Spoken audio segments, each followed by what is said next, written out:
மத்திய கிழக்கு பிராந்தியத்தில் நிலவி வரும் பதற்றங்களுக்கு இடையே இந்திய கப்பல் ஒன்றின் மீது நடத்தப்பட்ட துப்பாக்கிச்சூடு சம்பவம் சர்வதேச அளவில் பெரும் பரபரப்பை ஏற்படுத்தியுள்ளது.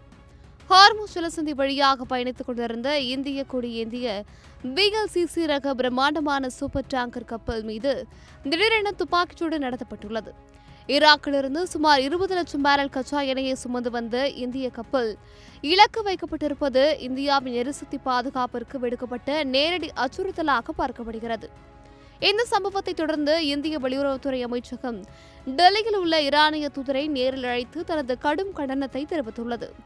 இந்த விவகாரத்தில் ஒரு சுவாரஸ்யமான உள்வீட்டு போர் பின்னணியும் ஒளிந்துள்ளது. லெபனான் போர் நிறுத்தத்தை தொடர்ந்து ஹார்முஸ் ஜலசந்தி வழியாக வணிக கப்பல்கள் தடையின்றி செல்லலாம் என்று ஈரானின் வெளியுறவுத்துறை அமைச்சகம் அறிவித்திருந்தது.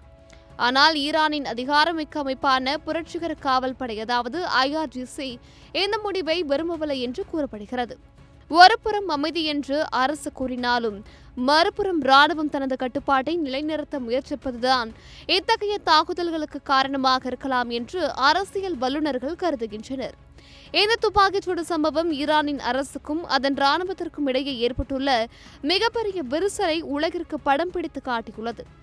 அமெரிக்கா தனது கடல் வழி முற்றுகையை முழுமையாக விலக்கிக் கொள்ளும் வரை ஹார்முஸ் ஜலசந்தி தங்களது கடும் கட்டுப்பாட்டில்தான் இருக்கும் என்று ஈரானிய ராணுவம் பிடிவாதமாக உள்ளது. இந்த இக்கட்டான சூழ்நிலையில் இந்திய கப்பல் மீது தாக்குதல் நடத்தப்பட்டிருப்பது இந்தியாவின் பொறுமையை சோதிக்கும் விதமாக அமைந்துள்ளது. 20 லட்சம் பேரல் கச்சா எண்ணெய் என்பது சாதாரண விஷயம் அல்ல. இது இந்தியாவின் பொருளாதாரத்தில் நேரடி தாக்கத்தை ஏற்படுத்தக்கூடியது. அதனால்தான் இந்திய அரசு எவ்வித தாமதமும் இன்றி ஈரானிய தூதரை வரவழைத்து இத்தகைய அத்துமீறல்களை ஒருபோதும் சகித்துக் கொள்ள முடியாது என்று ஆணித்தரமாக தெரிவித்துள்ளது. சர்வதேச கடல்வழி போக்குவரத்தில் இந்திய கப்பல்களின் பாதுகாப்பு என்பது மிகவும் முக்கியமானது. இந்த பாதையில் தொடர்ந்து தாக்குதல் நீடித்தால் அது உலக அளவில் கச்சா எண்ணெய் விலையை தாறுமாறாக உயர்த்தக்கூடும். ஈரானிய அரசு இந்த விவகாரத்தில் என்ன பதில் சொல்லப் போகிறது? தனது ராணுவத்தை கட்டுப்படுத்துமா அல்லது இந்தியாவின் கோபத்திற்கு ஆளாகுமா என்பதுதான் இப்போதைய கேள்வி. இந்தியாவின் இந்த அதிரடி ராஜதந்திர நகர்வு மத்திய கிழக்கு பிராந்தியத்தில் ஒரு மிகப்பெரிய மாற்றத்தை ஏற்படுத்தும் என்று எதிர்பார்க்கப்படுகிறது.